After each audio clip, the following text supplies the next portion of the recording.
아멘. 하나님의 말씀은 마가복음 9장 1절로 9절까지입니다. 마가복음 9장 1절로 9절까지. 또 그들에게 이르시되 내가 진실로 너희에게 이르노니 여기 서 있는 사람 중에는 죽기 전에 하나님의 나라가 권능으로 임하는 것을 볼 자들도 있느니라 하시니라. 엿새 후에 예수께서 베드로와 야고보와 요한을 데리시고 따로 높은 산에 올라가셨더니 그들 앞에서 변형되사 그 옷이 광채가 나며 세상에서 빨리하는 자가 그렇게 희게 할 수 없을 만큼 매우 희어졌더라. 이에 엘리야가 모세와 함께 그들에게 나타나 예수와 더불어 말하거늘 베드로가 예수께 구하되 랍비여 우리가 여기 있는 것이 좋사오니 우리가 초막 셋을 짓되 하나는 주를 위하여 하나는 모세를 위하여 하나는 엘리야를 위하여 하사이다 하니 이는 그들이 몹시 무서워하므로 그가 무슨 말을 할지 알지 못함이더라. 마침 구름이 와서 그들을 덮이며 구름 속에서 소리가 나되 이는 내 사랑하는 아들이니 너희는 그의 말을 들으라 하는지라. 문득 둘러보니 아무도 보이지 아니하고 오직 예수와 자기들 뿐이었더라. 같이 그들의 산에서 데려올 때에 예수께서 경고하시되 인자가 죽은 자 가운데서 살아날 때까지는 본 것을 아무에게도 이르지 말라 하시니. 아멘. 할렐루야. 하나님께서 이스라엘 백성들에게 하나님을 섬기는 자세를 알려주고 있는데 그것이 바로 모세를 통해서 주신 십계명입니다. 첫째는 나 외에 다른 신들을 두지 말라. 신들을 두지 말라. 다른 신들을.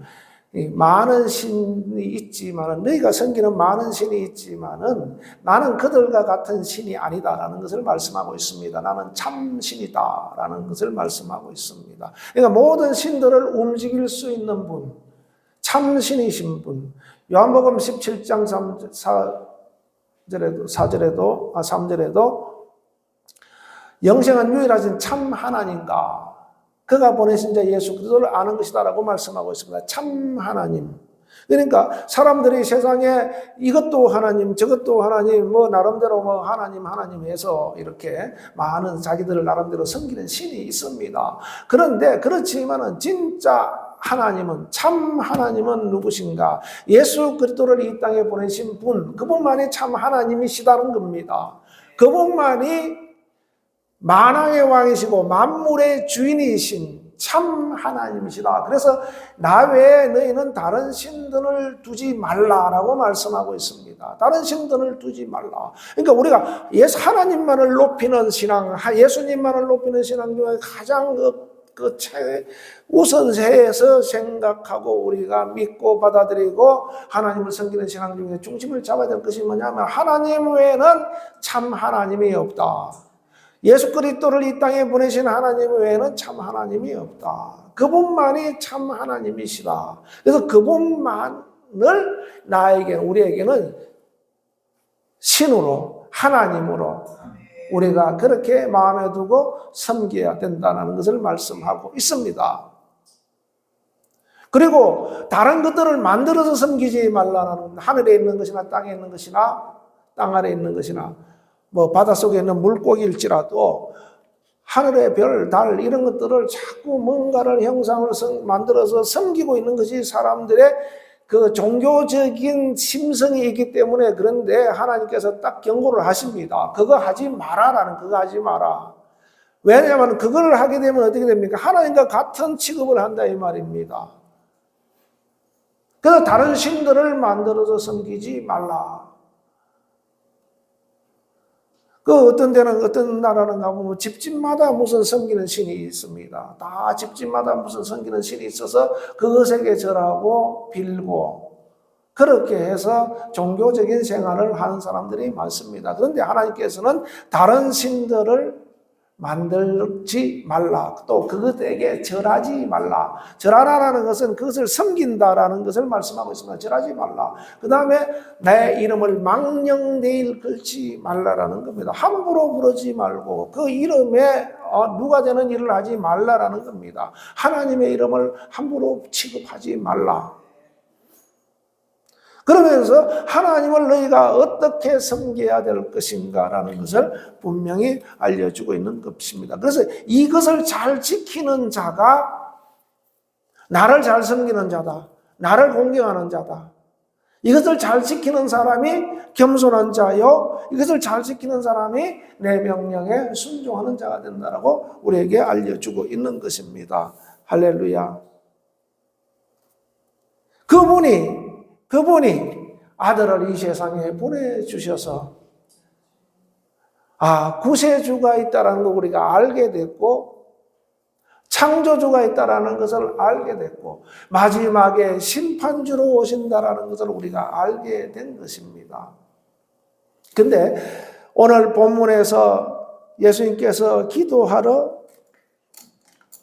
제자들을 데리고 갑니다. 요한과 야고보와 베드로 이 둘을 데리고 산에 올라가는데 보니까 변화산이라고 우리가 흔히 알려져 있죠. 이 변화산 올라갔는데 제자들이 보니까 광채가 빛나면서 예수님이 엘리야와 모세와 얘기하는 모습을 환상으로 보게 됩니다. 그러니까 예수님은 계시는데 그 옆에 이제 엘리야와 모세가 더 있게 되는 겁니다. 그런데 이들에게 놀라운 일이죠. 놀라운. 아니 우리가 생각만 했대. 그러니까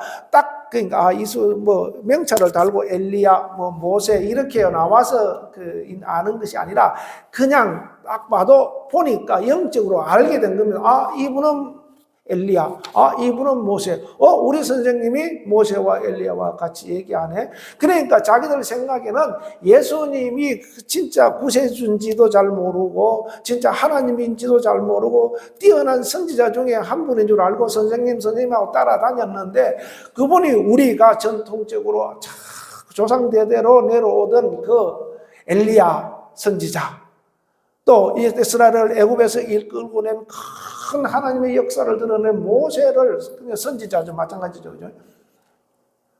그 모세를 봤으니까 얼마나 마음에 그들이 충격이 왔겠습니까? 놀라는 거죠. 그죠? 아니, 우리 선생님이 저런 선지자들하고 같이 얘기하다니, 이거는 보통 일이 아니야. 그래서 선생님한테 뭐라고 하냐면, 선생님, 우리가 여기에 그냥 하나는 엘리야를 위해서 집을 짓고 하나는 모세를 위해서 집을 짓고 하나는 선생님을 위해 집을 짓고 그냥 우리가 여기 살았으면 좋겠습니다라고 하고 딱 보니까 하늘에서 그것이 없어지고 하늘에서 큰 소리가 나죠. 이는 내 사랑하는 아들이니 너는 그의 말을 들으라. 그의 말을 들으라. 이는 내 사랑하는 아들이니 너희는 그의 말을 들으라. 구름 속에서 그들을 덮으며 큰 소리가 나는 겁니다. 그러니까 왜 영화 같은 데 보면 이렇게 드라마 같은 데 이런 데 보면 막 소리가 웅장하게 나는 거 있죠. 그거 한번 상상해 보세요. 막 우리가 막 환상을 보고 놀래가지고 지금 몸이 굳어가고 있는데 그러면서 모세를 위해서 집을 하나 짓고 엘리야를 위해서 집을 하나 짓고 주를 위하여 집을 하나 짓고 우리가 여기 살았으면 얼마나 좋겠습니까? 라고 생각하면서 한편으로는 두려움이 있는데 구름이 확 덮으면서 그 말이 나오는 겁니다. 이는 내 사랑하는 자니 아들이니 너희는 그의 말을 들어라. 쉽게 말하면 이 모세나 엘리야나 이런 종들과 같은 존재가 아니라 바로 하나님의 아들, 내 아들이다. 예수는 내 아들이다. 그래 너희가 모세를 따라가는 것도 아니고 엘리야를 따라가는 것도 아니고 내 아들인 아들의 말을 듣고 따라가야 된다라는 것을 알려주고 있습니다. 그래서 그 제자들에게 베드로, 요한, 야고보에게 집중해야 될 분이 누구인가? 너희는 모세에게 집중하는 것이 아니고 엘리야에게 집중하는 것이 아니고 바로 예수님에게 집중하여 그의 말을 듣는 것이 너희가 살 길이다라는 것을 알려주고 있는 겁니다. 그가 너희를 위해 십자가에 못 박혀 죽으시고 부활하실 할 자다라는 것을 그렇게 딱 명시적으로 말하지 않지만은 그 말씀을 하고 나니까 그다음에 예수님께서 뭐라고 말씀하니까 너희가 오늘 이거 본 것은 내가 죽은 자 가운데서 살아날 때까지 본 것을 아무에게도 말하지 말라. 이제 바로 하나님께서 하늘에서 소리가 난 소리를 예수님께서 확정해 주는 것이죠. 그죠? 이는 내 아들이다라는 겁니다. 그래서 너희가 따라야 할 분은 이 아들이다 이 말이에요. 이 아들이다. 너 그의 말을 들으라. 그러니까 예수님께서 그 9절에 그렇게 말씀하고 있죠. 인자가 죽은 자 가운데서 살아날 때까지는 이 말은 예수님께서 내가 너희를 위해 십자가에 못 박혀 죽고 살아나야 될 것이다라는 것을 알려주는 겁니다. 그때까지 이거 말하지 말라라는 것을 말씀하고 있습니다. 그래서 예수님의 제자들이 베드로, 요한, 야고보 수제자지만은 너희들이 살 것, 즉 우리 모든 자들이 살아나야 살 것은 바로 예수의 공로에 의해서 살았는데 너희가 높여야 할 분은 오직 예수님만이 높여야 된다는 겁니다. 우리 예수님을 믿으면서도 여전히 율법에 의해서 움직이는 사람들이 있습니다. 그러다 보면은 예수님보다 율법이 더 높아요. 어떤 사람은 선지자 말에 집중해가지고 예수님 말을 선지자 말보다 위에 두는 사람이 있습니다. 그건 주님이 원하시는 것이 아닙니다. 이스라엘 백성들에게는 우리가 상상하는 것보다 더 이상, 우리가 오늘날 우리가 우리나라에도 세종대왕 그러면 굉장하게 그 추앙받는 그런 인물이죠. 이순신 그러면 우리는 절반의 입기에서 우리나라를 건진 아주 큰 인물로 이렇게 추앙합니다. 그것처럼 그 이스라엘 백성들 머리에는 모세, 엘리야 그러면 이거는 엄청난 마음속에 깊이 자리 잡고 있는 신앙과 같은 그런 존재다 이 말입니다. 그런데 하나님은 너 그거 따르지 마라. 그거 보지 마라. 엘리야 보지 마라. 모세 보지 마라. 너희가 봐야 할 분은 누구냐? 오직 예수님이다 라는 것을 알려주고 있습니다. 그래서 예수님께서 나는 너희를 위해서 내가 죽어야 한다. 그리고 살아나야 한다라는 것을 알려주고 있는 겁니다. 할렐루야. 그래서 우리 신앙은 예수님만 바라봐야 돼요. 예수님만 따라가야 되고 예수님만 바라보는 것이 우리의 신앙이다. 그래서 예수님을 통해서 영생을 발견하고 예수님을 통해서 우리가 가야 할 방향을 정하게 되고 예수님을 통해서 하나님의 나라를 볼 수 있는 그런 우리 신앙의 자세가 잘 되어 있어야 되는 겁니다. 할렐루야. 아멘. 그런데 우리 신앙이 왜 예수님을 못 보게 하는가? 바로 베드로와 요한과 야고보도 왜 예수님을 못 봤는가? 바로 그들은 어떤 세상의 것을 기준으로 보기 때문에 그렇습니다. 세상 것, 즉 육신적인 것을 기준으로 보기 때문에 이 땅에서 어떻게 하면은 예수님과 베드로, 요한, 엘리야와 모세와 같이 잘 살 수 있을 것인가 이것만 생각한 겁니다. 그런데 하나님께서 단칼에 그냥 딱 끊어버리는 거죠. 모세는 죽은 자고 엘리야도 죽은 자고 그러나 내 아들 예수는 영원히 사는 자다라는 것을 알려주고 있는 겁니다. 그래서 우리가 이 세상 것을 자꾸 보면은 세상 것이 예수님보다 더 크게 보일 때가 많습니다. 여러분들 신앙생활 하다 보면은 어떤 사람은 어떤 위험한 일을 만났으면은 그 위험한 일, 그 어려운 일 때문에 그게 너무 커서 오히려 신앙을 잃어버리는 사람들도 있습니다. 하나님의 산이 저 대전의 계룡산 같은 저런 큰 산도 하나님께서 옮겨라 명하면 너희가 믿음이 있으면 옮겨질 것이다. 어떤 산을 지칭하지는 않았지만 그런 믿음을 우리에게 주고 있는데 그러니까 세상에 어떤 무너지지 않을 것 같은 그런 것도 하나님보다 클 수 없다 이 말입니다. 그래서 우리는 하나님 예수님만을 높이는 신앙을 잘 우리 심령에 세워야 됩니다. 할렐루야. 그래서 예수님만을 높이는 신앙은 아까 그 십계명에서 말씀한 것처럼 바로 계명의 그 십계명의 1부터 3계명까지 말씀하신 것처럼 철저하게 하나님을 공경해야 돼요. 하나님을 공경하고 이게 있어야 됩니다. 그러니까 하나님 외에 다른 신을 두지 않는 것은 하나님을 공경할 때게 되는 것이고, 다른 신을 만들지 않는 것도 하나님을 공경할 때 되는 것이고, 그것에게 절하지 않고 하는 것도 바로 하나님을 공경할 때 가능한 것이다라는 것을 우리에게 알려주고 있는 겁니다. 할렐루야.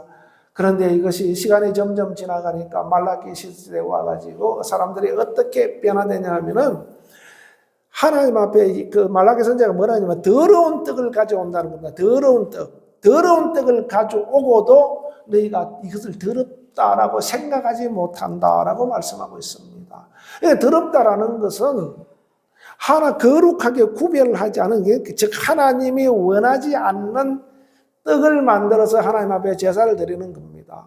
하나님이 원하는 짐승을 잡아서, 하나님께서 원하는 짐승을 잡아서 제사를 드리는 것이 아니라, 그 더럽게 된, 즉 그것은 양 자체가 더러운 것이 아니라 마음이 더럽혀져 있는 겁니다. 마음이 이미 다른 신을 두고 있고, 마음에 이미 다른 것을 섬겨서 우상을 만들어 섬기고, 그것들에게 절하기도 하고, 하나님의 이름을 함부로 부르기도 하면서 하나님 앞에 제사를 드린다고 떡을 가져오고 양을 잡아서 가져온다 이 말입니다. 그런데도 너희가 그것을 알지 못한다. 그 내가 네 아비일진데 공경함이 어디 있느냐라고 말하고 있는 겁니다. 말라기서 1장 3절에 공경함이 어디 있느냐? 나를 공경함이 없다라고 말씀하고 있는 겁니다. 그래서 이것들을 좀 못 들어오게 막았으면 좋겠다. 그렇게 말씀하고 있는 겁니다. 막았으면 좋겠다.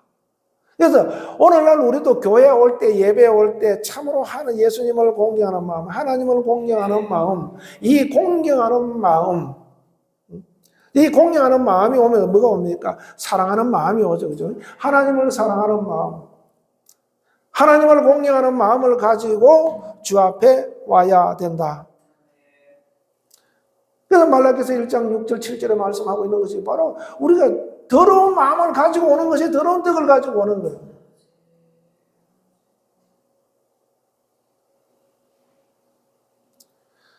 그래서 우리가 하나님을 철저하게 공경하는 것.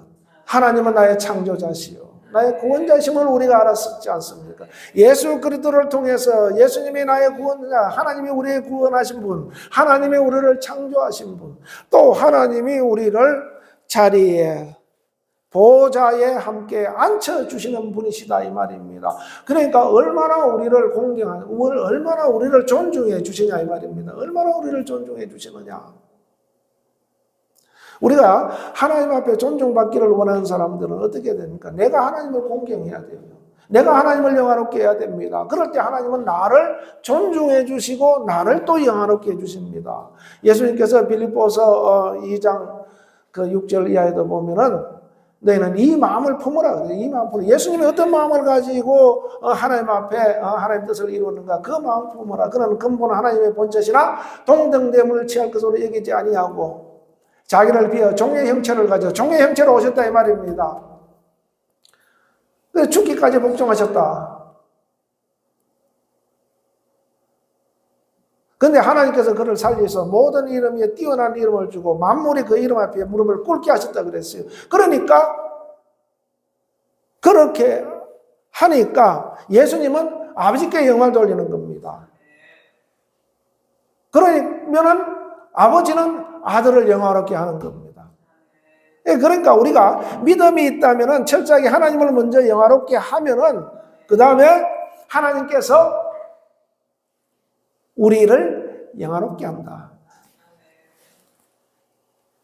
그래서 그러한 자세가 가기까지는 뭐냐면 겸손함이 필요하죠. 이 겸손함. 예수님을 높이는 신앙은 겸손함이 있어야 돼요. 예수님의 제자들이 막 서로 자리 때문에 싸우니까 요한의 어머니가 와가지고 선생님 당신이 날아갔으면은 우리 내 아들이 둘이 있는데 하나는 오른쪽에 하나는 왼편에 딱 앉혀주세요. 그러니까 예수님께서 그 나라는 그렇게 가져갈 수 있는 자리가 아니다. 너희들 중에 가장 낮은 자리에서 섬기는 자가 그 자리를 차지할 것이다. 이렇게 말씀하고 있습니다. 이 말은 결국 겸손한 자죠. 겸손한 자. 남보다 높은 자리에 올라가려고 하는 것이 아니라 맨 밑에서 섬기는 자, 겸손한 자가 바로 그 자리를 차지하게 될 것이다 라고 그렇게 말씀하고 있습니다. 우리는 철저하게 겸손해야 돼요. 우리가 주님을 알면 알수록 주제를 알죠, 그죠? 주제를 알게 됩니다. 그러면은 겸손할 수밖에 없어요. 겸손하지 않다라는 것은 바로 하나님을 잘 모른다. 예수님을 잘 모른다는 겁니다. 그래서 에베소서 4장 13절에도 우리가 하나님의 아들을 믿는 것과 아는 일에 일치를 이루어 그리스도의 장성한 분량에 이르기까지 자라야 된다라고 말씀하고 있는데, 하나님을 아는 것과 믿는 것이 일치가 될 때 하나님을 높일 수밖에 없어요. 그리스도의 장성한 분량은 예수님은 철저하게 자기를 비워 하나님을 높이신 분입니다. 아멘. 그래서 겸손하지 않으면 이 사람은 좀 신앙이 덜 자랐구나 이렇게 보시면 돼요. 아멘. 우리가 철저하게 겸손한 자는 신앙이 자란 자다. 즉 신앙이 성숙한 자가 된다는 것을 말씀하고 있는 겁니다. 할렐루야. 아멘. 그 다음에 우리가 해야 될 것이 뭐냐 하면 순종이죠. 순종. 여러분들 잘 알고 있는 순종. 주님의 뜻은 내가 순종할 때 이루어지는 겁니다. 하나님께서 우리에게 뭘 주셨냐 하면은 뭘 주셨다? 자유의지를 주셨어요. 자유의지. 아담에게 에덴 동산에서 선악과를 보여주면서 너희 이것은 먹지 마라 그랬어요. 먹지 마라. 먹으면 죽는다 그랬습니다. 그러니까 하나님께서 명령은 먹지 마라 그러는데 그것을 먹고 안 먹고는 아담의 자유입니다. 의지입니다. 의지. 근데 그 먹는 의지를 쓰면 안 돼요. 그죠? 의지를 써서 안 먹어야 되는 겁니다. 순종도 마찬가지입니다. 하나님께서 이렇게 하라. 기도하라. 사랑하라. 용서하라. 그러면은 내 의지를 써서 순종해야 하는 겁니다. 어떤 사람이 나에게 죄를 지으면, 형제가 나한테 죄를 범하였다면 내가 그거 와서 용서를 구하면 그냥 용서해 주는 거죠. 어떤 사람은 끝까지 용서 못하는 사람들이 있어요. 그 말은 자기 마음에서 용서가 안 되기 때문에 그래요. 그러니까 주님은 용서하라는 거죠. 그러니까 내 의지를 써서 용서하라. 아멘. 기도하라. 내 의지를 써서 기도해야 되는 겁니다. 어디를 가라. 내 의지를 가지고 가야 돼요. 그러나 가지 않으면은, 쓰지 않으면은 순종이 될 수가 없다. 아멘. 고린도전서 12장에 너희는 그리스도의 몸이요 지체다라고 말씀하고 있습니다. 내 몸은 여기도 내 몸이죠, 그죠? 그래서 이 손은 내 몸이다 이 말입니다. 내가 손이라면은 네 손이 그리스도의 몸이다라고 말씀하고 있습니다. 이 손은 몸을 위해서 영광을 돌릴 때 순종할 때 영광을 돌립니다.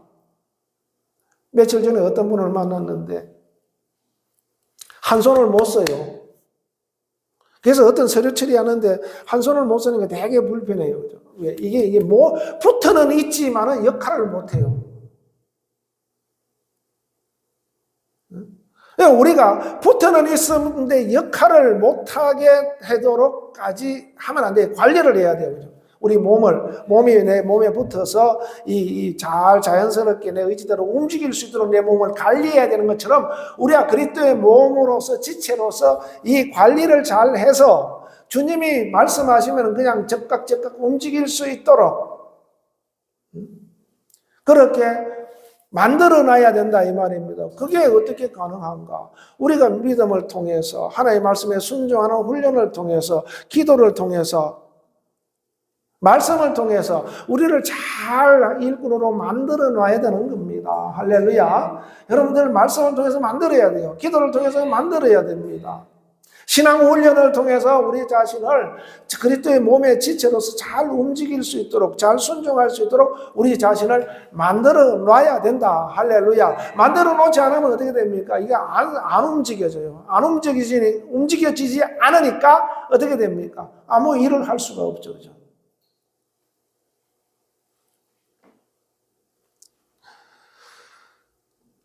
고린도전서 6장 20절에 보면 값으로 산 것이 되었으니 그런즉 너희 몸으로 하나님께 영광을 돌려라 이렇게 말씀하고 있습니다. 우리는 주님의 핏값으로 사서 그리스도의 몸이 되게 하셨다 이 말입니다. 그런데 우리는 우리 의지를 사용하여서 주님의 명령이 떨어지면 그 지체는 움직여서 일을 할 때 어떻게 됩니까?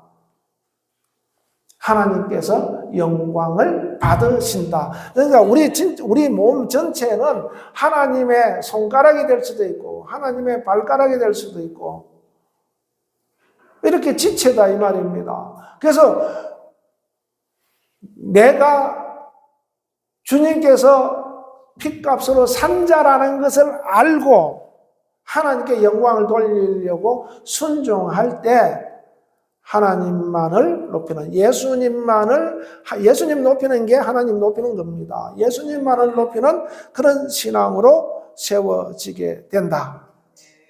그런데 순종하면서 하나님의 영광을 높이는 삶을 살려니까 참 고된 훈련을 해야 됩니다. 고된 훈련을 해야 돼요. 훈련 없이 절대 되지 않습니다. 저 북한 군인들이 전혀 훈련도 안 된 상태에서 우크라이나 전에 뛰어드니까 12,000명이 가가지고 4,000명이 사상자가 났다 그럽니다. 어떻게 할 수가 없다라는 거예요.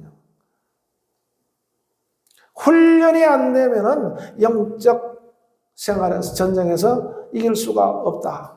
그러니까 우리는 주님의 핏값으로 산 자가 되었고 우리 몸을 통해서 하나님께 영광을 돌려야 되는데 그렇게 되기 위해서는 철저하게 훈련을 해서 어떠한 좁은 문이라도 거기로 들어가서 뚫고 지나가서 그 좁은 문을 지나서 그 넓은 하나님의 나라를 볼 수 있고 들어갈 수 있는 자가 돼야 되는 겁니다. 문이 좁으니까 아이고 저기 어떻게 들어가나 못 들어가. 그런데 거기 딱 들어가고 넘어가면은 딴 세상이 나오는데 그걸 못 보는 거예요. 근데 그걸 보면은 어떻게든지 뚫고 들어가려고 해야 한단 말이죠. 그죠? 근데 그걸 못 보니까 안 가고 넓은 길은 그 뒤에 너머에 유황불못이 있는 그러한 불못의 세계인데도 불구하고 안 보이니까 우선 넓으니까 사람들이 그려놓으면 많이 들어간다 이 말입니다. 그래서 좁은 문으로 들어가기를 힘쓰라. 그는 길이 협착하고 좁지만은 그러나 그곳은 영생의 길이다라고 말씀하고 있습니다. 그러나 찾는 사람이 적다라는 겁니다. 그러나 멸망의 길은 넓은데 사람들이 너도 나도 찾아서 그 길로 간다 이 말입니다. 이게 왜 그런가? 안 믿는 사람은 그렇다 할지라도 믿는 사람이 그렇게 가면 어떻게 됩니까? 주님을 높이는 신앙이 흐트러지면은 자꾸 넓은 길로 가려고 그래요. 보기에 좋은 길로 가려고 합니다. 그런데 우리는 영적인 안목을 가지고 우리가 가는 길 자체가 이미 좁아요. 아멘. 그걸 인식해야 돼요. 내 가는 길이 좁다. 사람들하고 동일하게 직장 생활하고 동일하게 사업을 하고 동일하게 가정을 꾸리고 동일하게 일을 하고 그렇게 생활을 하지만은 그러나 그거는 누구나 다 에게 주어진 기회이지만은 그러나 그 속에서 우리가 신앙생활을 한다는 것은 예수님만을 높인다는 신앙생활을 한다는 것은 아주 좁은 길을 가는 것이다. 좁은 문을 통과해야 하는 것이다 라는 것을 말씀하고 있는 겁니다. 아멘. 그래서 여러분들 힘내세요. 좁은 문을 가더라도 좁은 길을 가더라도 하나님께서 그 뒤에 있는 그 세계는 엄청나게 아름답고 하나님이 다스리는 영광의 나라가 우리를 기다리고 있다라는 것을 기억해야 됩니다. 그래서 베드로와 요한과 야고보는 육적인 그 생각을 통해서 그걸 영적으로 열려서 봤는데 그것을 영적으로 생각해야 되는데 그렇게 하지 못하고 육체적, 그러니까 육신적인 생각을 해서 그렇게 집을 세 개 지어서 우리가 같이 살았으면 좋겠습니다지만은 하나님께서 그 꿈을 순식간에 그냥 무너뜨려 버리죠. 그죠?